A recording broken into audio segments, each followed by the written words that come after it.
શ્રીમદ ભાગવત 46મો અધ્યાય ઉદ્ધવજીની વ્રજ યાત્રા. ઉદ્ધવજી છે એ વૃષ્ણિઓમાં એક પ્રધાન પુરુષ હતા, મંત્રી. વૃષ્ણેનામ પ્રવરો મંત્રી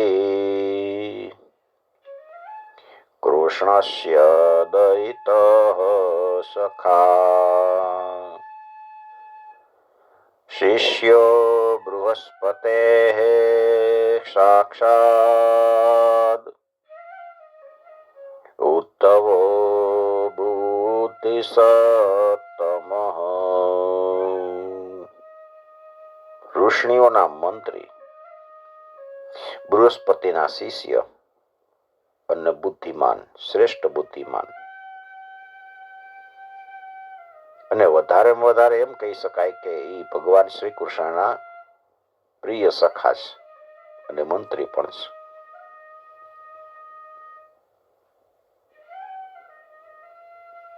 એકવાર ભગવાન શ્રી કૃષ્ણ એમને પોતાનો પ્રિય ભક્ત અને એકાંત પ્રેમી ઉદ્ધવજીનો હાથમાં લઈને કહે છે, હે સૌમ્ય સખા ઉદ્ધવ, તમે વ્રજમાં જાઓ. વ્રજમાં મારા માતા પિતા નંદ બાવા અને યશોદા મૈયા છે, એને જઈને પ્રસન્ન કરો. ગોપીઓય મારા વિરહ વ્યાધિથી અત્યંત દુઃખી થાય છે. એનો સંદેશો કઈ મારો સંદેશો કહેજો અને એને મનોવ્યથા છે એ દૂર કરો, એમાંથી મુક્ત કરો. તમે જાઓ. ગચ્છોદ્ધવ વ્રજમ સૌમ્ય પિત્રોનો પ્રીતિમાવહ.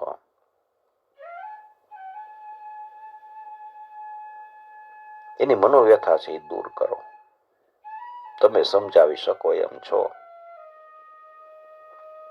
ઉદ્ધવ, ગોપીઓનું મન છે ને નિત્ય નિરંતર મારામાં જ લાગેલું રહે છે.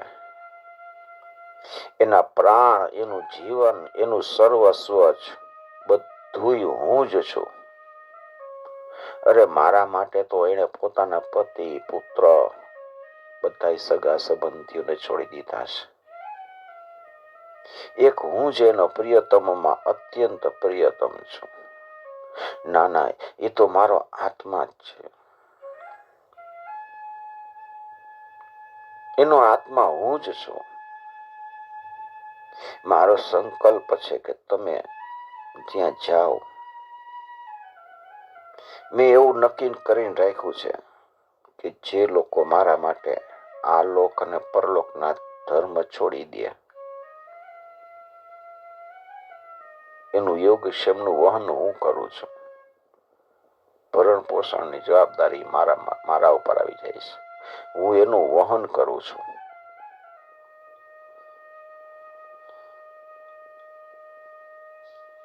તામન મનસ્કામત પ્રાણા મદર્થે ત્યક્ત દૈહિકા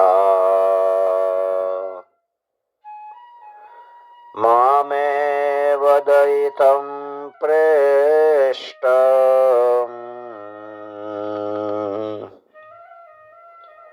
આત્માનં મનસા ગતા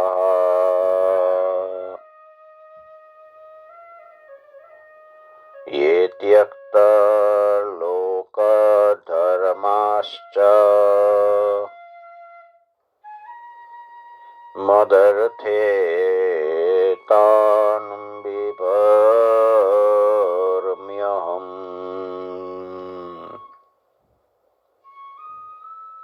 મારા માટે બધું છોડી દીધું હોય, ઘર બાર, પતિ, પુત્ર,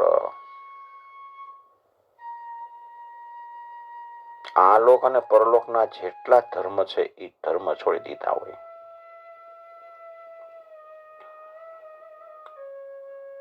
એનું યોગક્ષેમનું વહન હું કરું.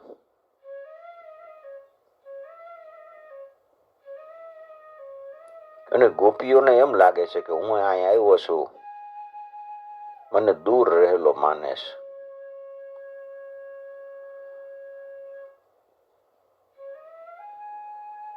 મારું સ્મરણ કરીને અત્યંત વિહવળ થઈ રહી છે. પ્રતિ ક્ષણ મારા માટે આતુર્ય છે. હમણાં કૃષ્ણ આવશે.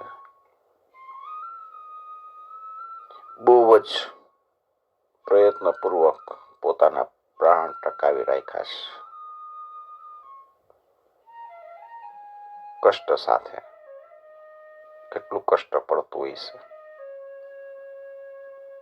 મેં તમને કીધું તું ને, મેં એમને કીધું તું, ગોપીઓ હું અહીંયા આવીશ પાછો, એટલે મારી રાહ જોવે છે. મારું વચન જ એનો આધાર છે કે ભગવાને કીધું છે એટલે આવશે. બીજું તો વધારે શું કહું તો. હું જેનો આત્મા છું, નિત્ય નિરંતર મારામાં તન્મય રહે છે.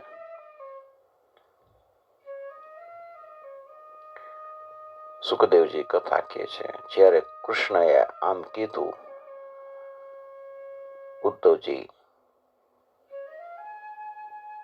આદરથી પોતાના સ્વામીનો સંદેશો લઈ રથમાં બેસીને નંદગાંવ જવા નીકળ્યા છે.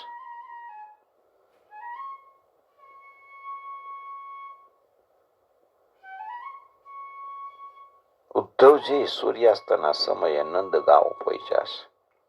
વ્રજમાં પહોંચ્યા. ગાયો જંગલમાંથી ચરીને આવતી હતી. ખરીઓની ધૂળ એટલી ઉડતી હતી કે એનો રથ ઢકાઈ ગયો. કોઈ જોઈ નહીં શક્યું હોય કે કોઈનો રથ આવે છે. વ્રજભૂમિની અંદર ઋતુમતી ગાયો હોય ને, એના માટે મદોન્મત આખલાઓ લડતા હોય છે. આખું વ્રજ ગાયોની ગર્જનાથી ભા ભા અવાજથી ગુંજે છે. થોડા દિવસથી વિયાલી ગાય હોય, મોટા અડાણવાળી, એ પોતાના વાછડા તરફ દોડતી આવતી હોય છે. સફેદ રંગના વાછડા આમથી તેમ ઉછળતા કૂદતા સુંદર લાગે છે. ઘેર ઘેર ગાયો દોહવાના અવાજ આવે છે. મધુર વાંસળી વાગતી હોય, એના સુરથી હજી વ્રજની અપૂર્વ શોભા જણાતી હતી. ગોપીઓ અને ગોપો સુંદર પરિધાન અને આભૂષણોથી સજીને શ્રી કૃષ્ણ અને બલરામજીના મંગલ ચરિત્રનું ગાન કરે છે. ગાયંતી પિશ્ચ કર્માણિ શુભાનિ બલકૃષ્ણયો સ્વલંકૃતાભૈર્ગોપી ભીગોપશ્ચ સુવિરાજિતમ.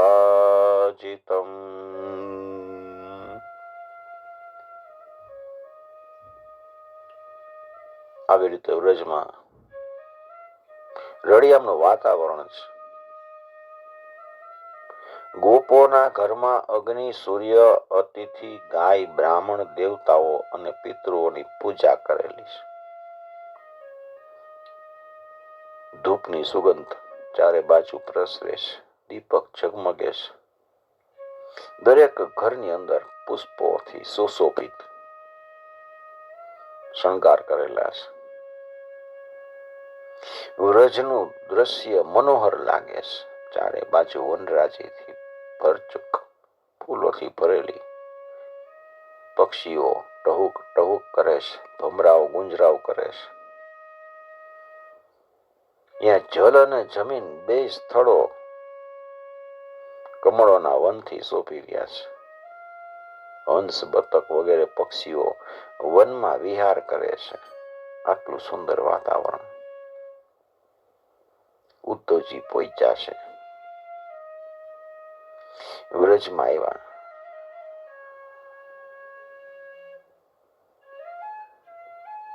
નંદજીને ઘરે જાય છે.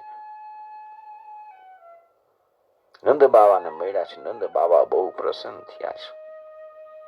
નંદ પ્રીત પરિસ્વચ્છ વાસુદેવ ધ્યાર્ચત ભેટી પડ્યા છે. ભગવાન કૃષ્ણ આવ્યા હોય ને એવી રીતે એનું સન્માન કર્યું છે.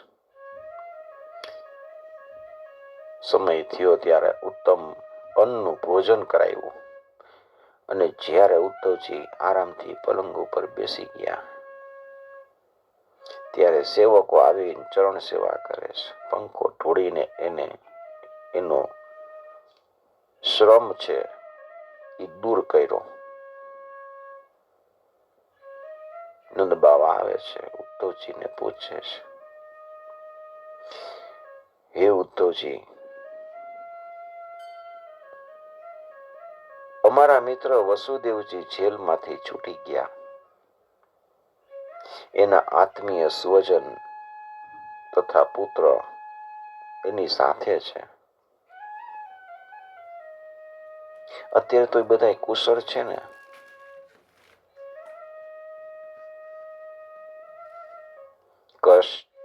કચ્ચેદંગ મહાભાગ સખાન સુરનંદન આસ્તે કુશલ્ય પત્યાદે યુક્તો મુક્ત સુરુદ્રત.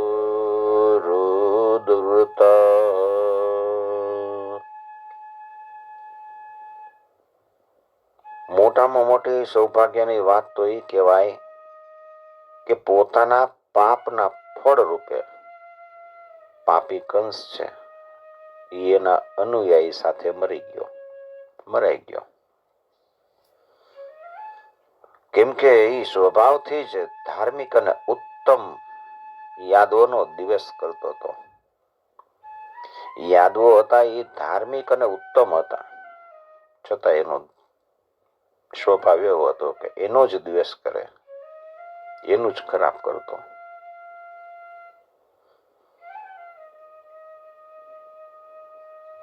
એટલે મરાઈ ગયો. દિષ્ટયા કંસો હત પાપ શાનુગસ્વેન પાપ મના સાધુનામ ધર્મશીલાનામ યદુનામ દ્વેષ્ટિ યહ સદા.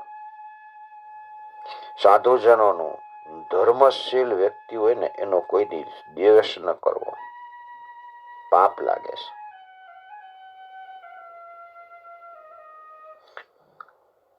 ઉદ્ધવજી, કૃષ્ણ ક્યારે એમને યાદ કરે છે? આ એની માં છે, જો યશોદા. સ્વજન સંબંધી હોય છે, જો બધા મિત્રો છે, ગોવાળો છે,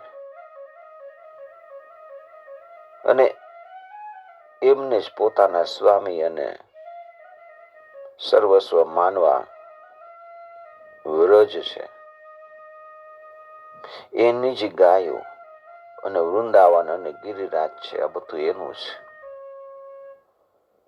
એ બધી વસ્તુને યાદ કરે છે, લોકોને યાદ કરે છે, ગિરિરાજને યાદ કરે છે.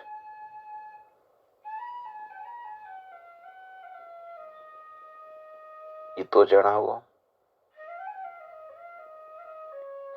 એ કેવાર અહીંયા આવશે ખરા અમને મળવા માટે?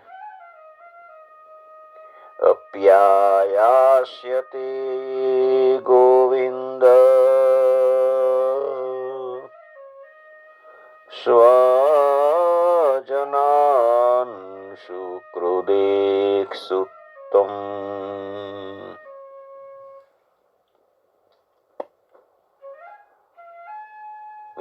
એ દ્રક્ષ્યામ તદ્વક્ત્રમ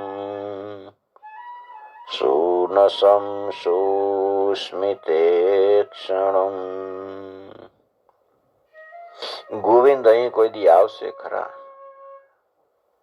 અહીં આવી જાય ને તો અમને એની સુંદર નાસિકા, એનું મધુર હાસ્ય, મનોહર ચિતવનથી યુક્ત મુખ કમલ અમે જોઈ એનું. અપ્યાયાસ્યતે ગોવિંદ સ્વજનાન શક્રુદીક્ષિતુમ. અમે એને જોઈ. કૃષ્ણનું હૃદય તો બહુ ઉદાર છે, એની શક્તિઓ અનંત છે. એને દાવાનળથી અમારી રક્ષા કરી, આંધીથી રક્ષા કરી, વર્ષાથી રક્ષા કરી. મોટા મોટા અનેક રાક્ષસો આવ્યા ને, વૃષાસુર, અજગર, અનેક વખતે મૃત્યુના અવસરો અમારા આવ્યા. એમાંથી અમે બચી શકીએ એવો કોઈ ઉપાય નહોતો. ત્યારે અનેક વાર કૃષ્ણએ અમારી રક્ષા કરી છે. ઉદ્ધવજી, કૃષ્ણના અદ્ભુત ચરિત્ર, એનું વિલાસપૂર્ણ કટાક્ષ દર્શન, ઉદાર હાસ્ય અને મધુર ભાષણ વગેરેનું અમે સ્મરણ કરતા રહી છીએ. દિવસ ને રાત અમે એને યાદ કરી છીએ. એટલા બધા અંદર ડૂબી જાય છે ને કે અમને બીજું કાંઈ યાદ નથી આવતું અને કાંઈ કામકાજ નથી થતું. સ્મરતા કૃષ્ણ વીર્યાણિ લીલાપાંગ નિરીક્ષિતમ અસિતમ ભાસિતમ ચાંગમ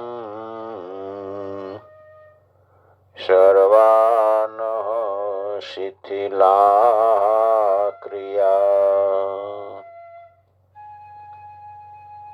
મધુર હસવું, મધુર જોવું, મધુર બોલવું, અમારી બધી ક્રિયાઓ છે ને શિથિલ થઈ જાય છે. અધુરમ મધુરમ વદનમ મધુરમ મધુરાધિપતે રખિલમ મધુરમ. સર્વ રીતે એનું ચિંતન મધુર છે. હસે છે તો એ મધુર. અમે અમારા કામકાજ કરી નથી શકતા, આખો દિવસ એનું ચિંતન કરે રાખીશ. આ એ જ નદી છે, એમાં કૃષ્ણ જલ ક્રીડા કરતા.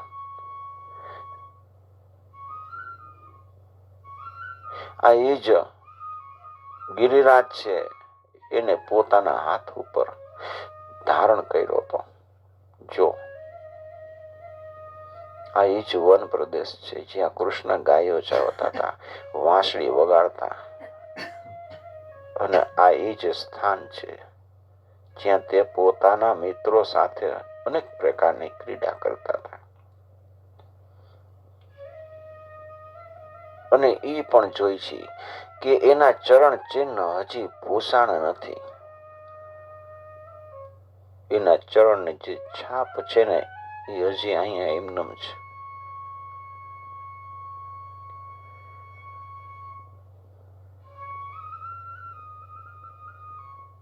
અમારું મન એ જોઈને કૃષ્ણમય બની જાય છે. મન્યે કૃષ્ણમ ચ રામમ ચ પ્રાપ્ત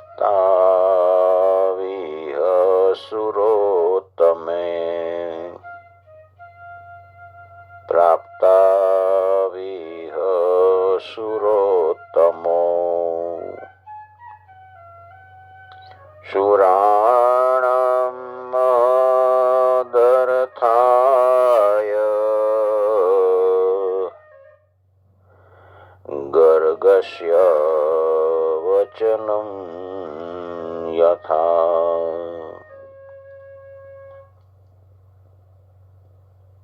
એમાં શંકાય નથી કે હું બલરામ અને કૃષ્ણ હું બધી બેને શ્રેષ્ઠ દેવતાઓ માનું છું. શંકા જ નથી.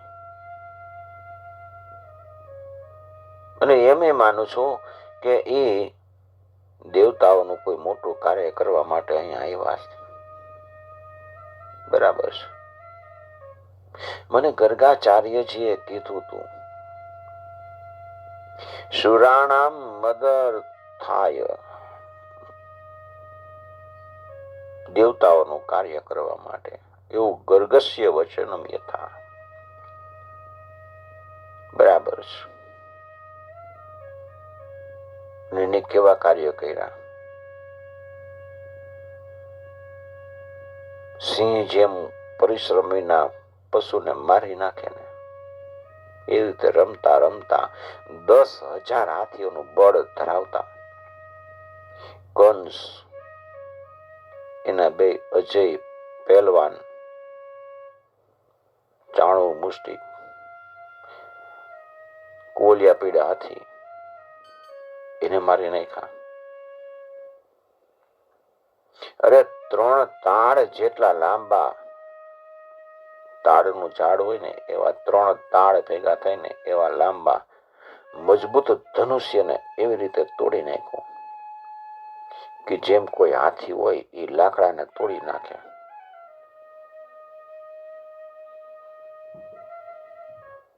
કૃષ્ણએ એક હાથે જ 7 દિવસ સુધી આ ગિરિરાજને ધારણ કરી રાખ્યો હતો.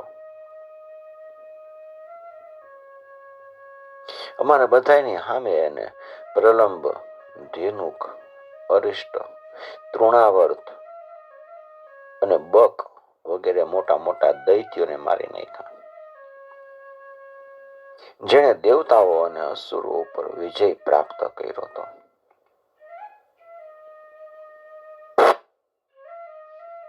પ્રલંબો ધેનુકો અરિષ્ટ તૃણાવર્તો બકાદય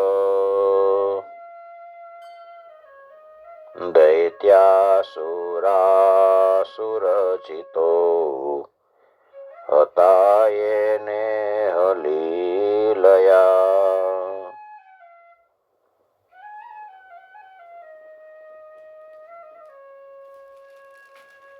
સુખદેવજી કહે છે, પરીક્ષિત, નંદ બાબાએ આવી રીતે ભગવાન શ્રી કૃષ્ણના ચરિત્રોનું ઉદ્ધવજી પાસે એને વર્ણન કર્યું. નંદ બાબાનું મન છે, હૃદય છે, કૃષ્ણના અનુરાગથી રંગાયેલું છે. એની લીલાનું એક એક કરીને સ્મરણ કરે છે.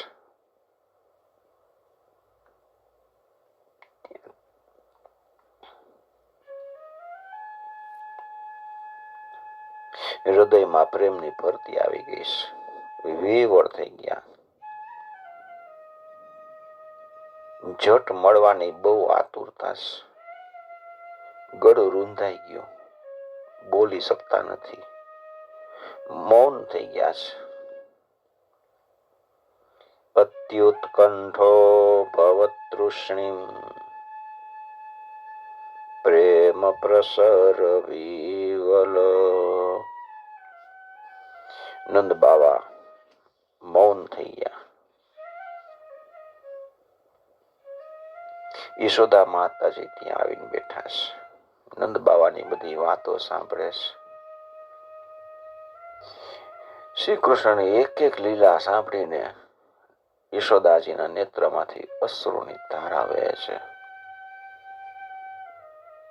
શૃણવંત્ય શૃણ્યસ્ય વા સાક્ષાસિત. પુત્ર સ્નેહ ઉદ્ભવ્યો છે. સ્તનમાંથી દૂધની ધારા વહેતી છે. નંદ બાબા અને યશોદાના હૃદયમાં શ્રી કૃષ્ણના પ્રતિ કેટલો અગાધ અનુરાગ છે. ઉદ્ધવજી આનંદ મગ્ન થઈ ગયા છે. ઉદ્ધવજી કહે છે,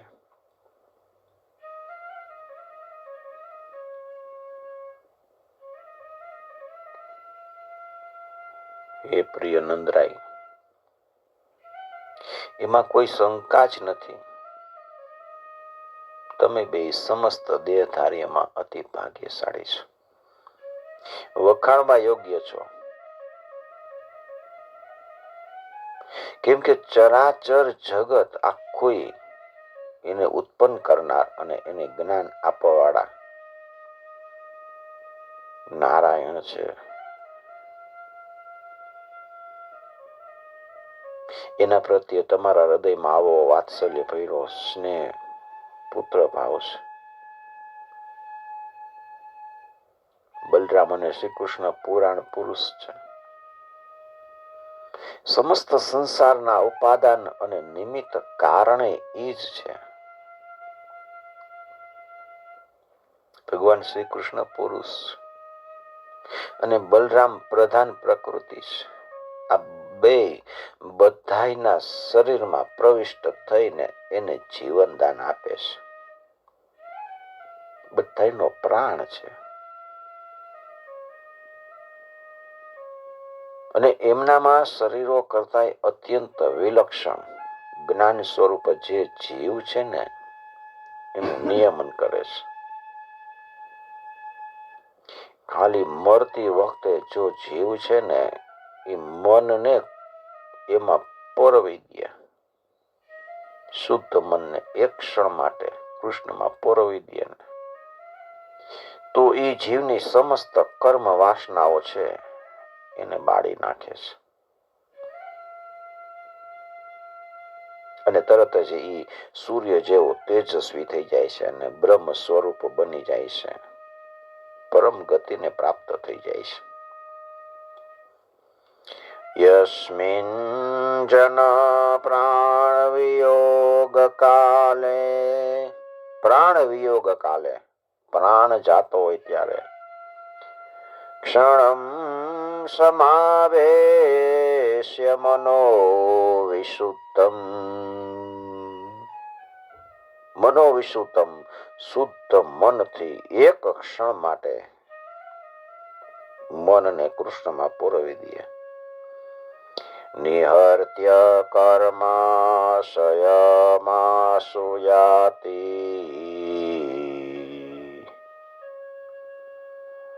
પરામ ગતિમ બ્રહ્મમયોર્કવર્ણઃ.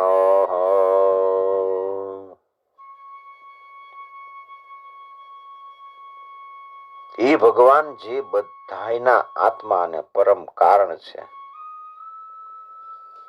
એમ ભક્તોને અભિલાષા પૂરી કરવા માટે અને પૃથ્વીનો ભાર ઉતારવા માટે એને મનુષ્ય જેવું શરીર ધારણ કરીને પ્રગટ થયા છે.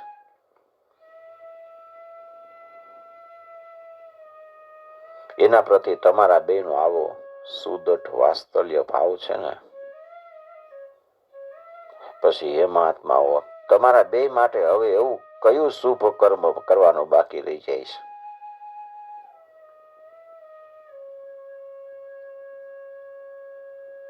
ભક્ત વત્સલ યાદવ શ્રેષ્ઠ ભગવાન શ્રી કૃષ્ણ થોડા દિવસમાં વ્રજમાં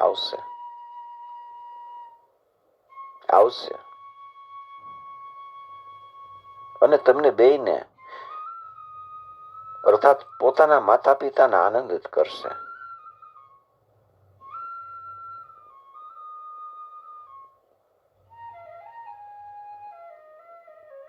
જ્યારે એણે સમસ્ત યાદવોના દ્રોહી કંસને રંગભૂમિમાં મારી નાખ્યો અને પછી તમારી પાસે આવીને કીધું તું ને કે હું વ્રજમાં આવીશ, તમને વચન આપ્યું છે, એ વચનને સત્ય કરશે, આવશે. હે નંદ બાવા, યશોદાજી, તમે બે તો બહુ જ ભાગ્યશાળી છો. દુઃખી ન થાવ. તમે શ્રી કૃષ્ણને તમારી પાસે જોશો કેમ કે જેમ કાષ્ટની અંદર અગ્નિ હંમેશા વ્યાપક રૂપે રહે છે, એવી રીતે તેઓ સમસ્ત પ્રાણીઓના હૃદયમાં સર્વદા બિરાજમાન રહે છે. લાકડામાં અગ્નિ છે જ,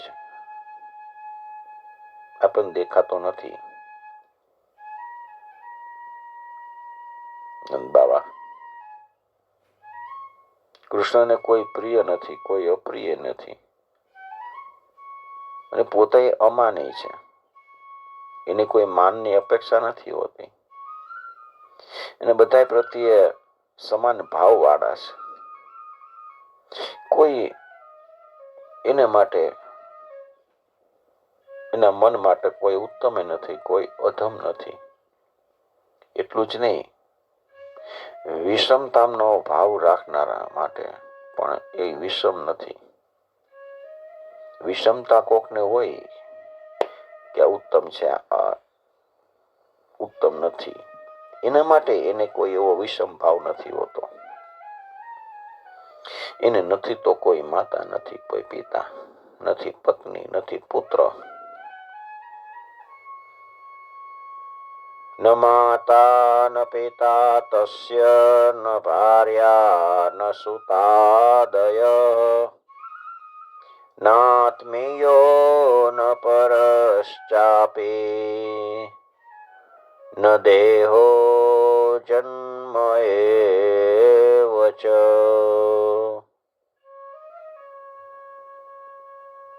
એને પુત્ર નથી, કોઈ પોતાનું નથી, કોઈ પરાયું નથી, નથી તો કોઈ દેહ, નથી જન્મ, નથી મૃત્યુ.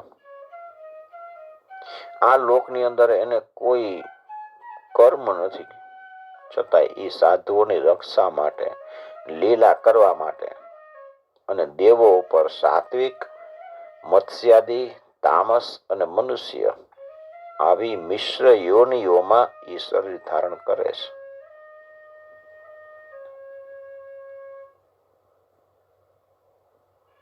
બધી યોનિમાં, સાત્વિક યોનિમાં, મત્સ્યાદી, તામસ યોનિમાં, મત્સ્યાદી છે તામસ જીવ કહેવાય, અને મનુષ્ય છે મિશ્ર યોનિ વાળો કહેવાય. સાત્વિક યોનિ એટલે દેવો લોકો,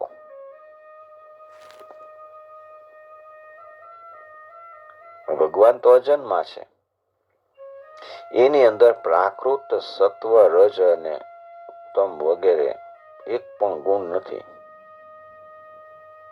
એ ગુણથી અતીત હોવા છતાંય લીલા કરવા માટે ક્રીડા કરતા રહે. સત્વ, રજ ને તમ ગુણનો સ્વીકાર કરે છે અને એના દ્વારા જગતની રચના, પાલન અને સંહાર કરે છે. આપણે ગોળ ગોળ ફૂદડી ફરીને એટલે દ્રષ્ટિ ભ્રમિત થઈ જાય, બધું ચક્કર ચક્કર ફરતું એવું દેખાય. પૃથ્વી છે એ આપણને ફરતી દેખાય. ઘરમાં ગોળ ફૂદડી ફરો પછી થોડીક વાર આમ બધું ચક્કર ચક્કર ફરતું એવું દેખાય. એવી રીતે વાસ્તવમાં બધું કરવા વાળું ચિત્ત જ છે આપણું, અને ઈ ચિત્તમાં કર્તૃત્વ બુદ્ધિ આવી જાય કે હું કરું છું.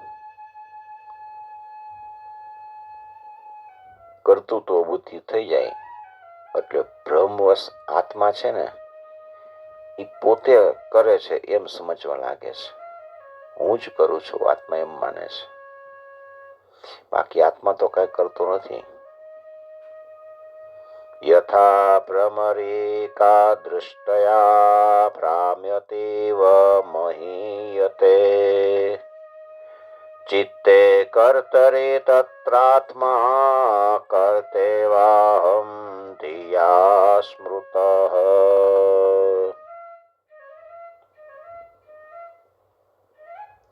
ભગવાન શ્રી કૃષ્ણ માત્ર તમારા બેના પુત્ર નથી,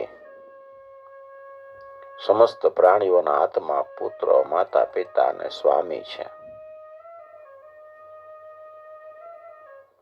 જે કાંઈ જોવા કે સાંભળવામાં આવે છે ને બાબાજી, એ બધું ચાહે ભૂતકાળ હોય, વર્તમાન હોય કે ભવિષ્ય હોય, સ્થાવર હોય કે જંગમ હોય, મહાન હોય કે અલ્પ હોય, એવી કોઈ વસ્તુ નથી કે ભગવાન કૃષ્ણથી ભિન્ન હોય.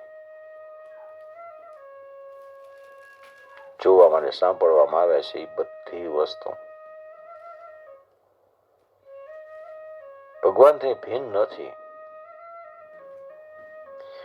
અને કૃષ્ણ સિવાય એવી કોઈ વસ્તુ નથી કે જેને વસ્તુ કહી શકાય. વાસ્તવમાં તો પરમ કારણ પરમાત્મા જ સર્વ વસ્તુરૂપ છે. આવી રીતે આસપાસમાં વાતો કરે છે. રાત્રિ પસાર થઈ ગઈ. થોડીક રાત બાકી હતી. ગોપીઓ બધી સવારે ઉઠી છે. દીવા પ્રગટાવીને ઘરની અટારીઓ ઉપર વાસ્તુદેવનું પૂજન કર્યું. પોતાના ઘરને વાડી જોડીને સાફ કરી અને પછી દહીં મથવા બેઠી છે.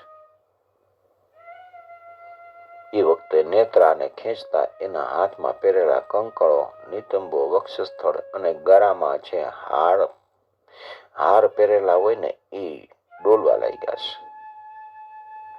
કુંડળોની કાંતિથી ગાલ શોભતા હતા. મુખ છે લાલ કેસર વાળું. કટી મેખલામાં જડેલા અનેક લાલ મણીઓ ઝળકતા રહેતા હતા. દધી મંથન બંને કરી રહી છે. એ સમયે ગોપીઓ કમલ નયન ભગવાન શ્રી કૃષ્ણના મંગલ ચરિત્રનું ગાન કરે છે. ઉદગાયતે નામ રવિન્દલોચનમ વ્રજાંગનાનામ દિવમસ્પૃશદધ્વનિ દધ્નશ્ચ નિર્મંથન શબ્દમિશ્રિતો નિરસ્યતે યેન દિશામ મંગલમ. મંગલ ધ્વનિ ગતિ કૃષ્ણના ચરિત્રનું ગાન કરે છે. અને એ ગાન, એનો ધ્વનિનો અવાજ છે ને એ સ્વર્ગલોકમાં પહોંચી રહ્યો છે. એને સ્પર્શે છે. કેટલું ઊંચેથી ગાતી હશે.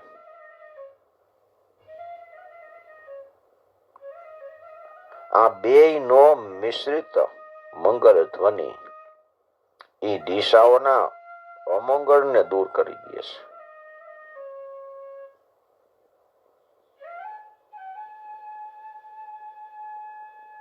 સૂર્ય ઉગ્યો છે.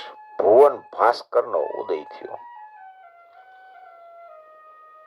ત્યારે વ્રજાંગનાઓએ જોયું કે આ તો નંદ બાવાના દરવાજા ઉપર એક સોનાનો રથ ઉભો છે. એક ગોપી બીજી ગોપીને પૂછવા લાગી છે, આ રથ કોનો છે?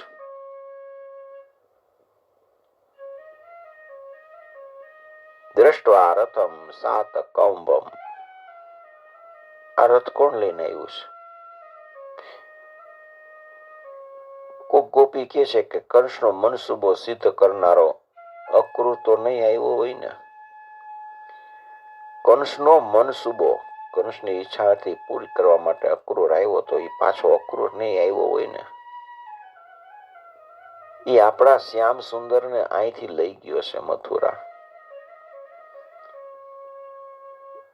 બીજી કોઈ ગોપી કે છે, હવે શું એ આપણને લઈ જઈને એના મરી ગયેલા સ્વામી કંસનું પિંડદાન કરશે? આપણને લઈ જશે એનું પિંડદાન કરવા માટે. એના સિવાય બીજું તો અહીંયા આવવાનું કારણ શું હોય? વ્રજની સ્ત્રીઓ આ પ્રમાણે આસપાસમાં વાતો કરે છે.